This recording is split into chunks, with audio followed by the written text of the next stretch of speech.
J.S. Bach is now, and was in his own time, viewed as the paragon of the Baroque style. Despite this, some scholars, most notably Robert Marshall, have argued that the newer Galant style appears in music from his Leipzig years, by way of Johann Adolf Hasse at the Dresden court. In this paper, however, I argue that the Galant style was present much earlier in Bach's work, in the 6 cello suites written before 1723. Specifically, I argue that the evidence for the Galant style in the cello suites lies in their phrase structure. The phrase structure of the cello suites, generally speaking, displays 3 traits that I identify as characteristic to Galant phrasing: articulation of phrase boundaries, symmetrical phrase lengths, and parallelism of motive and harmony. Galant schemata serve as a powerful tool for demonstrating the presence of these characteristics in music, because they distill otherwise vague notions of symmetry and proportionality of phrase into a rigorous analytical method. All Galant schemata have a specified number of stages, usually 2 or 4, which occur at specified metrical positions. In addition, all of them can be generated by iterating a single musical cell through a sequential pattern. I'm going to show that these are precisely the ingredients of the self-similarity, even proportions, and regularity of Galant phrase structure, and they're baked into Galant schemata by design.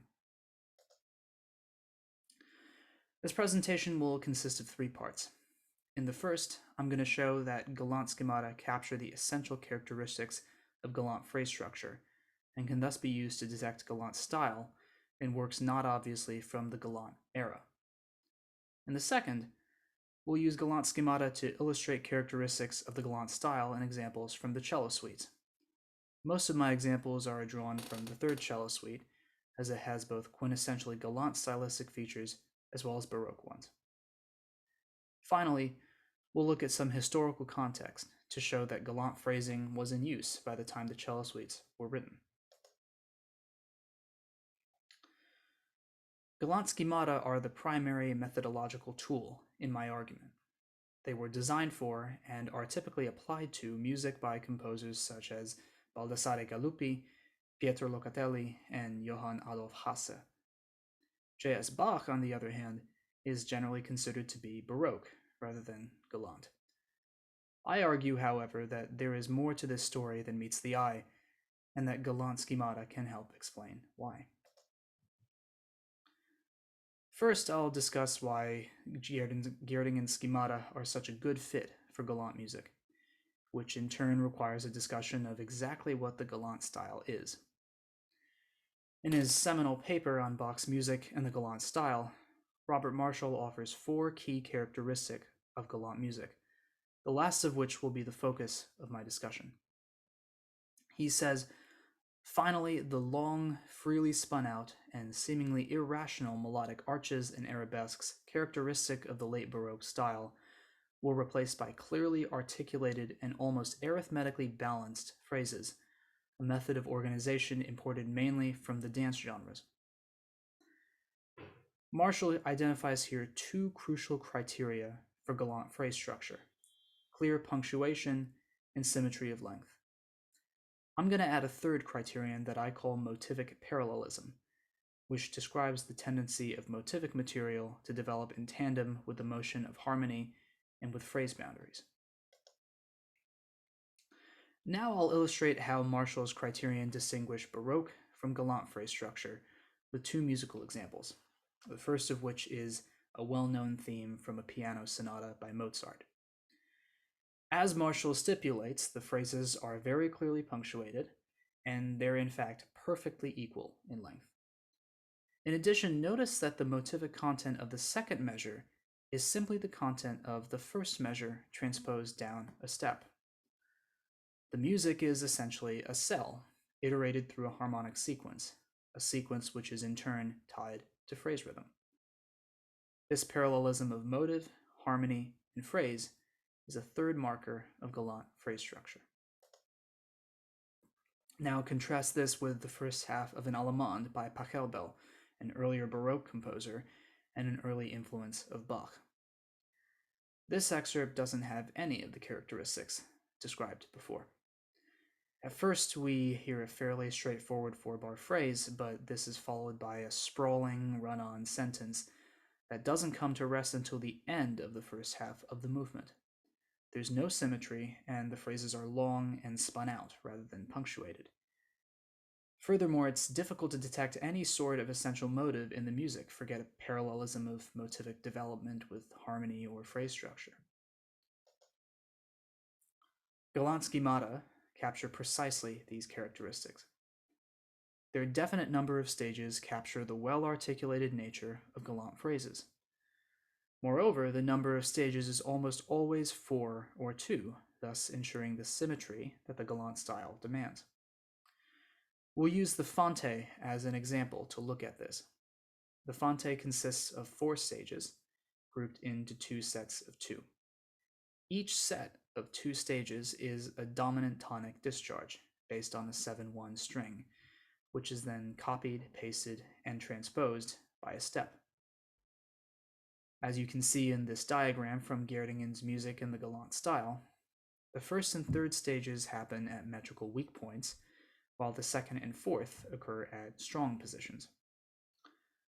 Because the schema has a set number of stages, and these stages correspond with metrical positions, it follows that the schema may define the length of a musical phrase. These characteristics of galant schemata can be contrasted with those of schemata more commonly used in the Baroque era. Baroque schemata do not necessarily imply the balanced, punctuated phrasing of the galant style described by Marshall. I'm using the schemata described by Vasily Biros in his 2015 article as the basis for my library of Baroque schemata.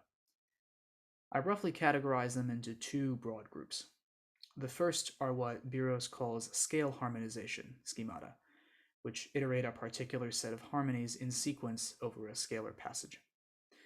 On the left, you can see one such schema from Biros' article, a sequence of 7/6 suspensions following a scale in the bass. Bach employs many of these in his music, most notably in preludes from the Well-Tempered Clavier. The second broad type of schemata he references are clausulae, schemata that derive from voice-leading patterns at cadences. And on the right, we have a list of common clausulae collected by Biros. A scale, in the context of scale harmonization, could be a tetrachord, a hexachord, a full octave, or continue indefinitely with no predictable boundaries.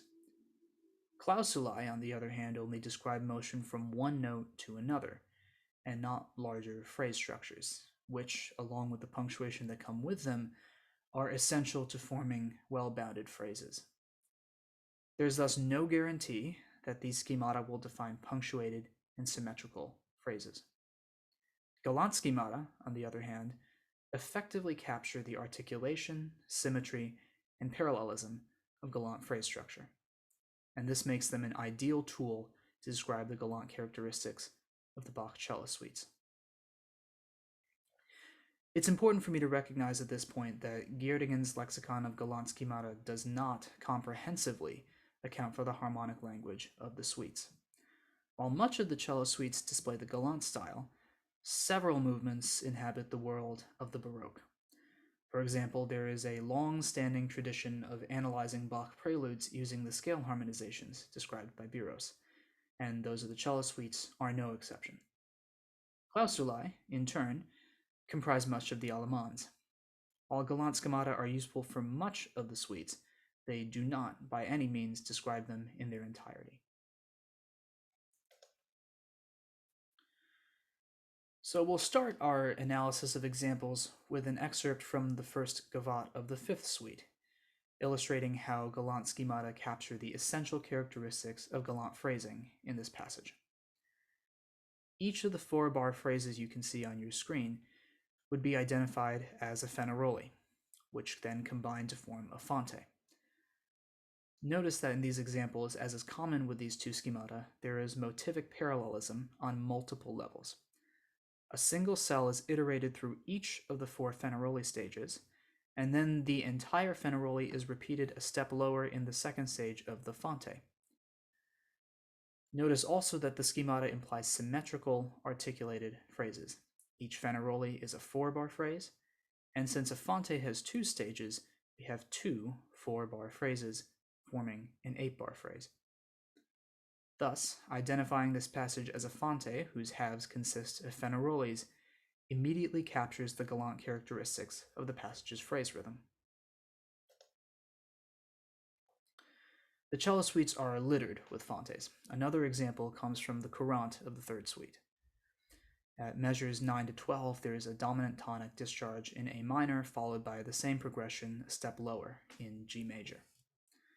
As with the Galant example, we have 2 well-articulated phrases of equal length, exhibiting motivic parallelism across the stages of the schema, giving this passage a distinctly Galant sound.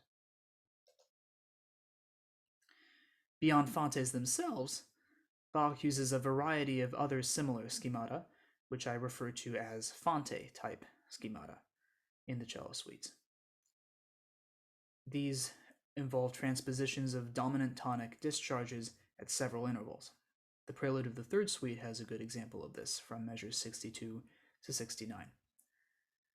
We have a fante in C, followed by a fante in F, and once again we have a cell including a dominant tonic discharge transposed and repeated at some interval, in this case, a fifth. Not only does this fante at the fifth imply a symmetrical phrase structure and motivic and harmonic parallelism with 2 equal and analogous halves, each of its halves are themselves fantes, implying yet another layer of symmetry and parallelism. Identifying the multiple layers of fantes in this passage thus allows a listener to immediately and intuitively grasp the Galant phrasing structure in this section.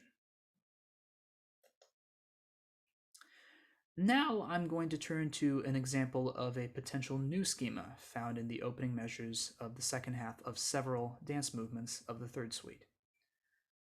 I've termed this schema the Lay Sol Fa Sol schema. It modulates from a major key to its relative minor in 4 stages. You could also see this as paired dyads, like the Meyer, using the soprano string to form a chiastic AB-BA subdivision into halves. This hearing is further assisted by the first 2 stages forming a dominant tonic discharge, naturally leading the ear to hear some kind of punctuation. The soprano note in the third stage is sometimes raised a step, with the corresponding sonority simply being 4 rather than 4/7. Examples of this schema abound in the third suite. For example, it opens the second half of the first bourrée. Here, the 2 voice strings shown in the schema diagram are especially apparent: BCCB in the top voice and FEDE in the bass. One could very well argue that this new schema is neither new nor a proper schema, but the point remains that this schematic prototype distills a broad set of phrase objects and captures the essence of Galant phrasing. It's a clear 4-stage event consisting of 2 cadential patterns, which, when realized in music, articulate clearly bounded phrases. These phrases are necessarily symmetrical, since they are the same length. Finally, it exhibits parallelism. Both halves of the schema are cadential events. 2 halves of the soprano string are retrogrades of each other, and the 2 halves of the bass string are inversions over the middle note. I'm going to conclude this section with an example from the suites that is not in the Galant style, the first half of the Allemande of the third suite. It's immediately apparent that this movement is based on a completely different model of composition. The sense of metrical grounding that is typically so important for hearing phrase boundaries is nowhere to be found here. In measure 2, we already have a phrase beginning on an offbeat. We have a 3-beat long gesture in measures 5 and 6, and then in measures 7 to 9, we have a scale harmonization that has no clear boundaries attached to meter. In short, while there is motivic and figurational parallelism, there are very few articulated phrase boundaries and absolutely no symmetry of phrase proportions. This allemande harkens back to a much older, more Baroque style of writing. Finally, let's take a look at two key figures in the early 18th century of whom Bach was well aware to demonstrate that galant phrasing would have been in use by the time he wrote the cello suites. The first of these is Antonio Vivaldi, who is an excellent source of evidence that music was moving towards a galant idiom around the time Bach was writing the cello suites. Here we have a passage from one of his violin sonatas published in 1709. The phrase structure here is remarkably symmetrical, with most phrases being 4 bars in length. The second composer I want to look at is François Couperin. Daniel Hart cites descriptions of Couperin as an early proponent of the galant style, and upon examining one of his most famous keyboard pieces, The Mysterious Barricades, it's easy to see why. The whole theme is very neatly organized into 4-bar phrases, all of which are based on a single figuration pattern. In other words, there are clearly articulated phrase boundaries, perfectly symmetrical phrase lengths, and perfect parallelism of motive. Both Vivaldi and Couperin stand as strong evidence that the galant phrasing idiom in which much of the cello suites are written would not have been unfamiliar to Bach. To sum up, this paper is arguing that the cello suites of J.S. Bach display attributes of the galant style in their phrase structure, and that galant schemata serve as a useful tool in rigorously describing this style. I've detailed 3 essential characteristics of galant phrasing: phrase punctuation, symmetrical phrase lengths, and motivic parallelism. And I've discussed how the definitions of galant schemata imply these characteristics in a way that Baroque schemata do not. I then offered several examples from the cello suites to demonstrate the presence of the galant style through the presence of galant schemata, and finally, historical context to add evidence to my argument.